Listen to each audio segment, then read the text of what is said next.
दोस्तों इस वक्त लगभग रात का 1:15 जैसा बज रहा है और मैंने ये सोचा था कि ये जो वेब सीरीज़ मैंने देखी है इसका मैं कल बाकी के 2 एपिसोड ख़त्म करूँगा, आराम से कल शाम में आपको रिव्यू दूंगा। लेकिन मैं जो देखने बैठा मैं अपने लालच को रोक नहीं पाया और मैं लगातार इस सीरीज़ को देखता रहा। इस सीरीज़ का नाम है द टाइटन स्टोरी।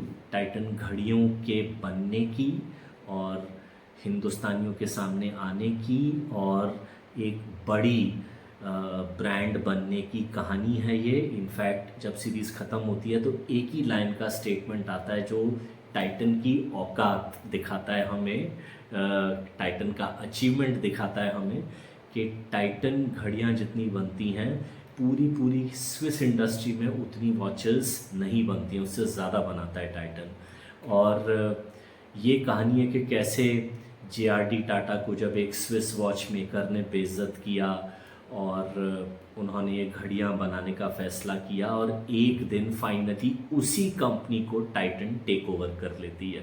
तो ये पूरी एक तरह से जिस्ट ऑफ द स्टोरी है, लेकिन जिस इंटरेस्टिंग ढंग से कहानी बताई और बनाई गई है। सबसे पहले इस सीरीज़ की सबसे बड़ी एडवांटेज है इसकी परफेक्ट कास्टिंग।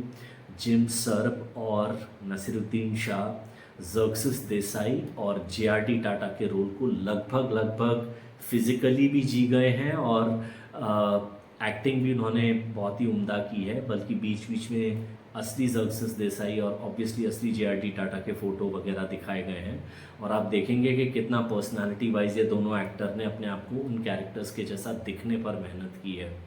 अब जिम सर्फ की एक्टिंग के बारे में हम क्या बोलें, खिलजी से लेके गंगूबाई जैसी फिल्मों से लेके इस सीरीज़ में उन्होंने ज़र्क्सिस देसाई के कैरेक्टर को, उसकी कुछ कर दिखाने की सनक को बहुत ही अच्छे ढंग से दिखाया है।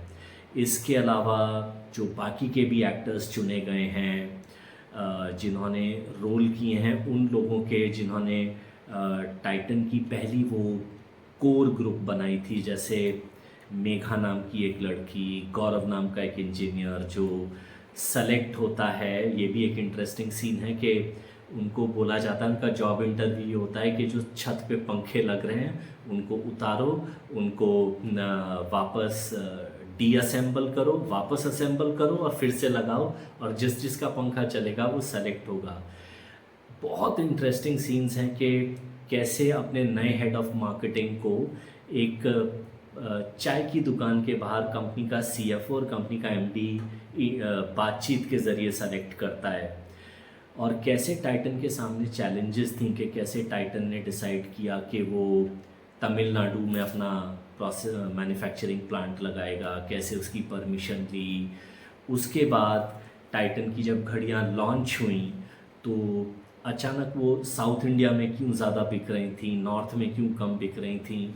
इतने सारे इंटरेस्टिंग बिजनेस स्टोरीज़। ऐसा नहीं है कि इस सीरीज़ को पसंद करने के लिए आपको सिर्फ MBA होना ज़रूरी है या MBA की चाहत रखने वाला होना ज़रूरी है। अगर आप इसको एक अच्छी, मैंने कहा ना, एक अच्छी बिजनेस स्टोरी के हिसाब से भी देखना चाहें। अच्छा, और एक चीज़ इसलिए मैं इसे रेकमेंड करूँगा कि पॉजिटिव देशभक्ति पे 2 टाइप की फिल्में होती हैं। एक तो जैसे हो गई आपकी गदर वगैरह, धुरंधर वगैरह। मैं दोनों फिल्मों को एक ही कैटेगरी में नहीं रख रहा हूँ, लेकिन वो एक अलग टाइप की देशभक्ति जगाने वाला कंटेंट है। ये एक अलग टाइप की देशभक्ति जगाने वाला कंटेंट है। इसको भी मैं नेशनलिस्ट कंटेंट ही मानूंगा कि कैसे हमारे देश ने इतनी सारी चीज़ें अचीव की हैं। और मुझे लगता है कि ये सीरीज़ ऐसी है जो सबको देखनी चाहिए। और सबसे बड़ी बात जो बोलते हैं ना कि the best things in life are free, तो ये series free of cost available है MX प्लेयर पर, इसलिए भी मुझे लगता है इसको देखा जाना चाहिए।